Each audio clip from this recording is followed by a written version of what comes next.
നമസ്കാരം, എല്ലാ കൂട്ടുകാർക്കും പാചകം ചാനലിലേക്ക് ഒരിക്കൽ കൂടി സ്വാഗതം. കഴിഞ്ഞ തവണ ഞാനിട്ട ലഡുവിന്റെ റെസിപ്പി എല്ലാവരും കണ്ടു കാണുമല്ലോ അല്ലേ?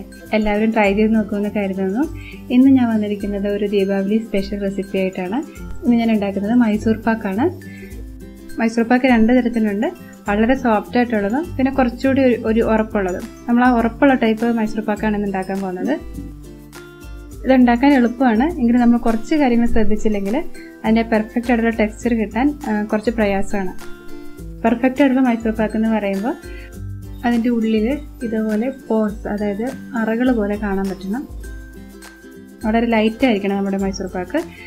പിന്നെ അതിൻ്റെ കളറ് ഇതുപോലെ നടുഭാഗത്ത് കുറച്ച് ഡാർക്കായിട്ടും മുകളിലും താഴെയും കുറച്ച് ലൈറ്റ് യെല്ലോ കളറും ആയിരിക്കണം അതിനുണ്ടാവേണ്ടത്. പിന്നെ അത് ഉണ്ടാക്കി കഴിയുമ്പോൾ അതിന് നെയ്യുടെ അംശം ഒന്നും കാണാൻ പാടില്ല. പിന്നെ അത് കഴിക്കുമ്പോഴും വായിലേക്ക് നെയ്യ് ഒലിച്ചു വരുന്ന പോലെ നമുക്ക് ഫീൽ ചെയ്യാൻ പാടില്ല. ഇതൊക്കെ ശരിയായി കിട്ടിയാൽ നമ്മുടെ മൈസൂർ പാക്ക് വളരെ പെർഫെക്റ്റ് ആയെന്ന് നമുക്ക് പറയാൻ പറ്റും. അപ്പോൾ എങ്ങനെ നമുക്ക് ഇതേപോലെ പെർഫെക്റ്റ് ആയിട്ടുള്ള മൈസൂർ പാക്ക് ഉണ്ടാക്കാമെന്ന് കാണാം. അപ്പോൾ അതിനായിട്ട് 1.5 കപ്പ് കടലമാവാണ് ഞാൻ എടുത്തിരിക്കുന്നത്, അതായത് 150 ഗ്രാം കടലമാവ്, 1.5 കപ്പ് പഞ്ചസാര, അതായത് 340 ഗ്രാം. പിന്നെ നമുക്ക് നെയ്യ് വേണം, അതുപോലെ എണ്ണയും വേണം. മൈസൂർ പാക്കിന് നല്ലൊരു ഫ്ലേവർ കിട്ടാൻ വേണ്ടിയിട്ടാണ് നമ്മൾ നെയ്യ് ഉപയോഗിക്കുന്നത്. അതിൻ്റെ ടെക്സ്ചർ നന്നായിട്ട് കിട്ടാനായിട്ട് നമ്മൾ എണ്ണ ഉപയോഗിക്കും. നമുക്ക് ആവശ്യമുള്ളത് 1.25 കപ്പ് നെയ്യ്, പിന്നെ 3/4 കപ്പ് എണ്ണ. അതായത് ഞാൻ സൺഫ്ലവർ ഓയിലാണ് എടുത്തിരിക്കുന്നത്. ഈ ഓയിലും നെയ്യും കൂടെ കൂടിയിട്ട് 2 കപ്പാണ് നമുക്ക് വേണ്ടത്. 2 കപ്പ് നമുക്ക് മുഴുവനായിട്ടും വേണ്ടി വരില്ല, എങ്കിലും ഇത്രയും തന്നെ നമ്മൾ കരുതി വയ്ക്കണം. ഇതേപോലെ സ്ക്വയർ ഷേപ്പുള്ള ഒരു ടിന്നിലാണ് നമ്മൾ അവസാനം ഇത് സെറ്റ് ചെയ്യാനായിട്ട് ഒഴിച്ചു വയ്ക്കുന്നത്. ഇത് 5 ഇഞ്ച് വലുപ്പത്തിലുള്ള ഒരു ടിന്നാണ്, അതുപോലെ 2 ഇഞ്ച് ഹൈറ്റും ഉണ്ട്. ഇത്രയും ഡീപ്പായിട്ടുള്ള ഒരു ടിൻ തന്നെ എടുക്കാനായിട്ട് ശ്രദ്ധിക്കണം. അപ്പോഴാണ് നമ്മുടെ മൈസൂർ പാക്കിന് നല്ലൊരു കളർ കിട്ടുള്ളൂ. ഇതിൽ കുറച്ച് നെയ്യോ എണ്ണയോ തടവി കൊടുത്തിട്ട് ആദ്യം തന്നെ ഇത് റെഡിയാക്കി വെക്കണം. ഇനി നമുക്ക് കടലമാവ് ഒട്ടും കട്ടയില്ലാതെ കിട്ടാനായിട്ടൊന്ന് അരിച്ചെടുത്ത് മാറ്റി വയ്ക്കാം. എന്നിട്ട് ഇത് 3ആയിട്ടൊന്ന് ഡിവൈഡ് ചെയ്ത് വെക്കാം. കാരണം നമ്മൾ പഞ്ചസാരപ്പാനിയിലേക്ക് ഇത് കുറേശ്ശെയായിട്ടാണ് ചേർത്ത് കൊടുക്കുന്നത്, കട്ടയില്ലാതെ കിട്ടാനായിട്ട്. അപ്പോൾ അതിനായിട്ട് ഇത് 3 ചെറിയ ബൗളുകളിലായിട്ട് ഡിവൈഡ് ചെയ്ത് വെക്കുകയാണെങ്കിൽ നമുക്ക് ചേർത്ത് കൊടുക്കാനായിട്ട് കൂടുതൽ സൗകര്യമായിരിക്കും. ഇനി നമുക്ക് നമ്മുടെ നെയ്യും അതുപോലെ എണ്ണയും നല്ലപോലെ ഒന്ന് ചൂടാക്കി എടുക്കണം. അതിനായിട്ട് ചൂടുകട്ടിയുള്ളൊരു പാത്രത്തിലേക്ക് ഇത് ഒഴിച്ചു കൊടുക്കാം. ഇനി നമുക്ക് നന്നായിട്ട് ചൂടാക്കി എടുക്കാം. നല്ലപോലെ ചൂടായി വന്നു കഴിഞ്ഞാൽ തീ ഒന്ന് ലോ ഫ്ലെയിം ആക്കി വെക്കണം. എന്നിട്ട് തുടരെ ഇങ്ങനെ ചൂടാക്കിക്കൊണ്ടേയിരിക്കണം. നമ്മുടെ ഈ മിക്സിന് നല്ല ചൂടുണ്ടാവണം നമ്മൾ കടലമാവിലേക്ക് ഇത് ചേർക്കുന്ന സമയത്ത്. പക്ഷെ ഇത് ചൂടായി കൂടുതലായിട്ട് ചൂടായിട്ട് ഇതിൽ പുക വരുന്ന ആ ഒരു സ്റ്റേജിലേക്ക് എത്തരുത്. അതിന് മുമ്പ് തന്നെ നമ്മൾ ലോ ഫ്ലെയിം ആക്കി വെക്കണം. പിന്നെ ഈ ഫ്ലെയിം നമ്മൾ ഓഫ് ചെയ്യാനേ പാടില്ല. ഇത് നമ്മൾ ഈ പ്രോസസ്സ് തീരുന്നത് വരെ ലോ ഫ്ലെയിമിൽ തന്നെ എണ്ണ ഇങ്ങനെ ചൂടായിക്കൊണ്ടിരിക്കണം. ഇനി നമുക്ക് ഷുഗർ സിറപ്പ് തയ്യാറാക്കണം. അപ്പോൾ അതിനായിട്ട് നല്ല ചുവടുകട്ടിയുള്ള നല്ല വിസ്താരമുള്ള ഒരു പാത്രം എടുക്കുക.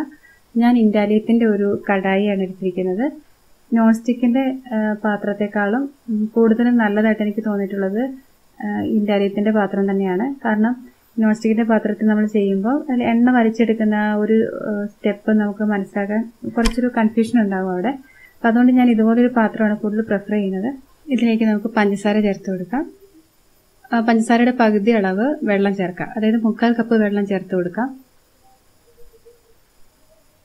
ഇനി ഇത് നന്നായിട്ടൊന്ന് അലിഞ്ഞു വരുന്നവരെ നമുക്ക് നന്നായിട്ട് ഇളക്കി കൊടുക്കാം. അപ്പോൾ തീ കുറച്ച് കൂട്ടി വയ്ക്കാം നമുക്ക്. ഇപ്പോൾ പഞ്ചസാര മുഴുവൻ അലിഞ്ഞു വന്നു കഴിഞ്ഞിട്ടുണ്ട്. ഇത് നമുക്ക് നന്നായിട്ടൊന്ന് തിളപ്പിച്ചെടുക്കാം. ഇതേപോലെ തിള വന്നു തുടങ്ങിയാൽ നമുക്ക് തീ മീഡിയം ഫ്ലെയിമിലാക്കി വയ്ക്കാം. ഇനി നമുക്കിത് ഒറ്റ നൂൽ പരുവാകുന്നത് വരെ തിളപ്പിച്ച് കൊടുത്തുകൊണ്ടിരിക്കാം.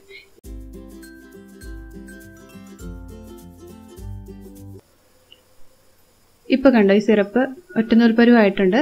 അതായത് നമ്മുടെ വിരലിൽ ഇങ്ങനെ വെച്ച് നോക്കുമ്പോൾ ഒരു നൂലിങ്ങനെ കാണാൻ പറ്റും. നമ്മുടെ സിറപ്പ് ഈ ഒരു പാകമായി കഴിയുമ്പോഴാണ് നമ്മൾ ഇതിലേക്ക് കടലമാവ് ചേർത്ത് കൊടുക്കുന്നത്. നമ്മൾ കടലമാവ് 3ആയിട്ട് ഡിവൈഡ് ചെയ്ത് വെച്ചിട്ടുണ്ട്. അപ്പോൾ ആദ്യത്തെ പോർഷൻ നമുക്ക് ചേർത്ത് കൊടുക്കാം. എന്നിട്ട് ഇത് അലിഞ്ഞു വരുന്നവരെ നന്നായിട്ട് മിക്സ് ചെയ്ത് കൊടുക്കാം. നമ്മൾ ഈ സമയത്ത് ഒരു വിസ്ക് ഉപയോഗിക്കുകയാണെങ്കിൽ അധികം കട്ടയില്ലാതെ നമുക്കിത് ഇളക്കിയെടുക്കാനായിട്ട് പറ്റും.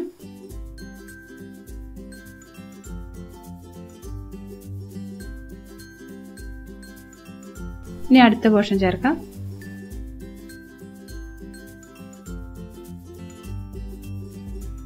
ഇത് അലിഞ്ഞു കഴിഞ്ഞിട്ടുണ്ട്. ഇനി ബാക്കിയുള്ള കടലമാവ് കൂടി ചേർത്ത് കൊടുക്കാം. ഇപ്പോൾ കടലമാവ് മുഴുവൻ നമ്മൾ ചേർത്ത് കഴിഞ്ഞു. ഇനി നമുക്ക് ഒരു 1 മിനിറ്റ് കൂടി നമുക്ക് നന്നായിട്ടൊന്ന് ഇളക്കി കൊടുത്ത് ഒന്ന് കുക്ക് ചെയ്തെടുക്കാം. ഇതിപ്പോൾ മീഡിയം ഫ്ലെയിമിലാണ് കേട്ടോ നമ്മൾ ചെയ്തുകൊണ്ടിരിക്കുന്നത്. ഈ ചൂട് ഇതേപോലെ തന്നെ നമ്മൾ മെയിൻറ്റെയിൻ ചെയ്യണം. തീ കുറയ്ക്കാനോ കൂട്ടാനോ ഒന്നും പാടില്ല. ഇപ്പം നമ്മുടെ നെയ്യുടെ മിക്സ് അപ്പുറത്തെ അടുപ്പിൽ നന്നായിട്ട് ചൂടായിക്കൊണ്ടിരിക്കുകയാണ്. ഞാനിതിപ്പോൾ 1 മിനിറ്റ് ഇളക്കി കൊടുത്തു കഴിഞ്ഞു. ഇനി നമുക്ക് വിസ്ക് മാറ്റാം.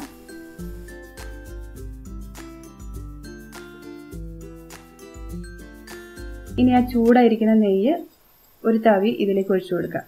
ഒരു തവി എന്ന് പറയുമ്പോൾ ഇത് ഏകദേശം 1/4 കപ്പാണ് കേട്ടോ. ഈ നെയ്ക്ക് നല്ല ചൂടുള്ളത് കൊണ്ടാണ് ഇതേപോലെ പതഞ്ഞു വന്നിരിക്കുന്നത്. നെയ്യ് മുഴുവൻ ഇതിലേക്ക് വലിച്ചെടുക്കുന്നത് വരെ നമ്മൾ നന്നായിട്ട് ഇളക്കി കൊടുത്തുകൊണ്ടിരിക്കണം.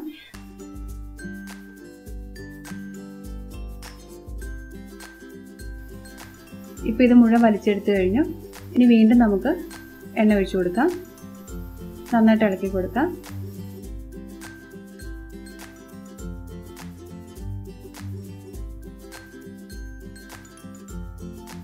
ഇത് മുഴുവൻ വലിച്ചെടുത്തു കഴിഞ്ഞു. ഇനി വീണ്ടും നമുക്ക് എണ്ണ ഒഴിച്ചു കൊടുക്കാം. ഇനി കുറച്ച് കഴിയുമ്പോൾ ഈ മിക്സ് എണ്ണ വലിച്ചെടുക്കാത്ത ഒരു സ്റ്റേജ് എത്തും. അത്രയും നേരം നമ്മൾ ഇതുപോലെ എണ്ണ ഒഴിച്ചു കൊടുത്തുകൊണ്ടിരിക്കണം.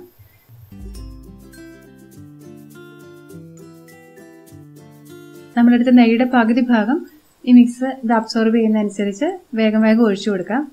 പകുതി ഭാഗം ഒഴിച്ചു കഴിഞ്ഞാൽ പിന്നെ നമ്മൾ വളരെ സൂക്ഷിച്ച് വേണം പിന്നീട് എണ്ണ ഒഴിച്ചു കൊടുക്കാൻ. കാരണം പിന്നെ എപ്പോൾ വേണമെങ്കിലും ഈ മിക്സ് എണ്ണ അബ്സോർബ് ചെയ്യാതെ അതിൽ നിന്ന് തന്നെ നെയ്യ് പുറത്തേക്ക് വരുന്ന ഒരു സ്റ്റേജിലെത്തും. വീണ്ടും നമ്മൾ നെയ്യ് ഒഴിച്ചു കൊടുത്തുകൊണ്ടിരുന്നാൽ നെയ്യ് കൂടുതലായിട്ട് പിന്നെ നമ്മൾ കഴിക്കുമ്പോഴൊന്നും അത്രയ്ക്ക് ടേസ്റ്റ് ഉണ്ടാവില്ല. ഇങ്ങനെ നമ്മൾ എണ്ണ ചേർത്തിളക്കി കുറേ നേരം കഴിയുമ്പോൾ ഈ മിക്സിൻ്റെ ടെക്സ്ചർ തന്നെ മാറാൻ തുടങ്ങും. ഇതിൻ്റെ വോളിയം കൂടിയിട്ട് കൂടുതൽ എയർ ഹോൾസ് ഒക്കെ കണ്ടു തുടങ്ങും. ആ സമയത്താണ് നമ്മൾ ഫ്ലെയിം ഓഫ് ചെയ്തിട്ട് ട്രേയിലേക്ക് മാറ്റേണ്ടത്. ആ പരുവ് എത്തുന്നതിന് മുമ്പ് നമ്മൾ ഫ്ലെയിം ഓഫ് ചെയ്താൽ ഈ മൈസൂർ പാക്കിൽ ഒരു നല്ല ടെക്സ്ചർ കിട്ടില്ല, ബർഫി പോലെയായി പോവും. അതുപോലെ തന്നെ നമ്മൾ മാറ്റേണ്ട ഭാഗം കഴിഞ്ഞിട്ട് പിന്നെയും ചൂടാക്കിക്കൊണ്ടിരുന്നാൽ ഒത്തിരി ഹാർഡായി പോകും മൈസൂർ പാക്ക്. നമ്മളിപ്പോൾ കൃത്യമായിട്ടും ഏത് സമയത്താണ് ഫ്ലെയിം ഓഫ് ചെയ്ത് ഇത് ട്രേയിലേക്ക് ട്രാൻസ്ഫർ ചെയ്യേണ്ടതെന്നുള്ളത് നന്നായിട്ട് മനസ്സിലാക്കണം.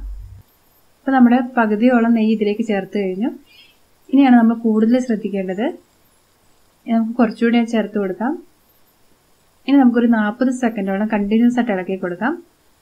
അപ്പോഴേക്കും ഇതിലേക്ക് ഇത് അബ്സോർബ് ആയിട്ടുണ്ടെങ്കിൽ വീണ്ടും നമുക്ക് നെയ്യ് ഒഴിച്ചു കൊടുക്കാം.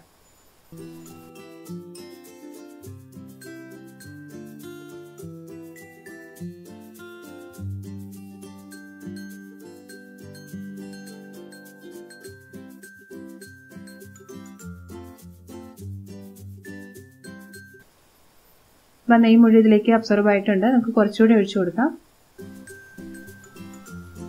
കുറച്ച് നേരം ഒന്ന് ഇളക്കി കൊടുക്കാം.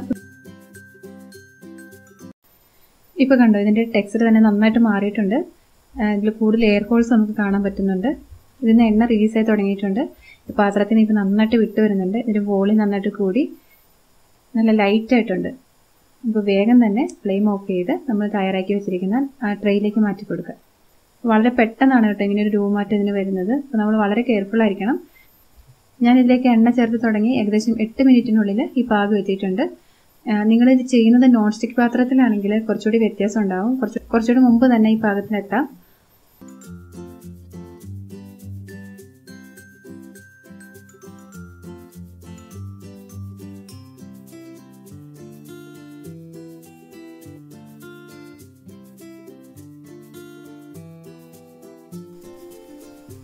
ഇനി ഇത് അധികം അമർത്താതെ പതുക്കെ ഒന്ന് ലെവൽ ചെയ്ത് കൊടുക്കാം. നമ്മൾ ഒത്തിരി അമർത്തിയാൽ ഇതിൻ്റെ ഉള്ളിലുള്ള എയർ ഹോൾസ് ഒക്കെ പൊട്ടിപ്പോകും.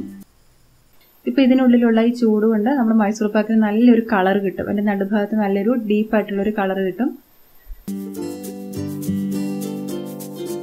ഒരു 10 മിനിറ്റ് കഴിഞ്ഞാൽ നമുക്ക് നല്ല മൂർച്ചയുള്ളൊരു കത്തി ഉപയോഗിച്ച് ഇത് മുറിച്ച് വെക്കണം. 1 ഇഞ്ച് വലിപ്പത്തിലുള്ള സ്ക്വയറായിട്ട് നമ്മൾ മുറിക്കുകയാണെങ്കിൽ നമ്മൾ കടയിൽ നിന്ന് മേടിക്കുന്ന പോലെ അതേ സൈസിലുള്ള മൈസൂർ പാക്ക് നമുക്ക് കിട്ടും.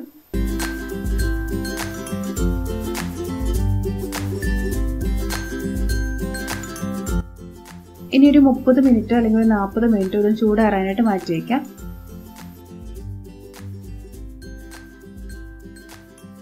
ഇനി നമുക്കിത് പുറത്തേക്ക് എടുക്കാം. നമ്മളെടുത്ത 2 കപ്പ് നെയ്യിൽ നിന്നും ഏകദേശം ഒരു 1/2 കപ്പിനടുത്ത് ബാക്കി വന്നിട്ടുണ്ട്. ബാക്കി മുഴുവൻ നമ്മൾ കടലമാവിലേക്ക് ചേർത്തിട്ടുണ്ട്. പിന്നെ നമ്മൾ നോൺ സ്റ്റിക്ക് പാത്രമാണ് ഉപയോഗിക്കുന്നതെങ്കിൽ നമുക്ക് ഇത്രയും എണ്ണ വേണ്ടി വരില്ല.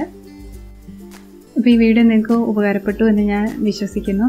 തീർച്ചയായിട്ടും നിങ്ങൾ ഈ ടിപ്സൊക്കെ ഫോളോ ചെയ്താൽ നിങ്ങൾക്ക് പെർഫെക്റ്റായിട്ട് തന്നെ മൈസൂർ പാക്ക് വീട്ടിലുണ്ടാക്കാൻ പറ്റും. നല്ല ഷേപ്പായിട്ട് കിട്ടാത്തതൊക്കെ ഇതുപോലെ സൈഡൊക്കെ ഒന്ന് ട്രിം ചെയ്തെടുക്കാം. നമ്മൾ ആർക്കെങ്കിലും ഗിഫ്റ്റ് കൊടുക്കാനൊക്കെ ആണെങ്കിൽ നമ്മൾ ഇതുപോലെ ഒന്ന് ഷേപ്പ് ചെയ്തിട്ട് നമുക്ക് കൊടുക്കാം. നമുക്കിതിനെ കഴിക്കാനാണെങ്കിൽ ട്രിം ചെയ്യേണ്ട ആവശ്യമൊന്നുമില്ല. അപ്പോൾ നിങ്ങൾ ട്രൈ ചെയ്ത് നോക്കിയിട്ട് ഫീഡ്ബാക്ക് അറിയിക്കാൻ മറക്കരുത്. ഇഷ്ടപ്പെട്ടെങ്കിൽ ലൈക്ക് ചെയ്യാനും ഫ്രണ്ട്സിനും റിലേറ്റീവ്സിനൊക്കെ ഷെയർ ചെയ്ത് കൊടുക്കാനും മറക്കരുത്. ഈ ചാനൽ നിങ്ങൾ ആദ്യമായിട്ടാണ് കാണുന്നതെങ്കിൽ സബ്സ്ക്രൈബ് ചെയ്യാനും പുതിയ വീഡിയോസിന് നോട്ടിഫിക്കേഷനായിട്ട് അരികിലുള്ള ബെൽ ബട്ടൺ പ്രസ് ചെയ്യാനും മറക്കല്ലേ. നമുക്ക് വീണ്ടും നല്ലൊരു റെസിപ്പിയിലൂടെ കാണാം. അതുവരേക്കും നന്ദി, നമസ്കാരം.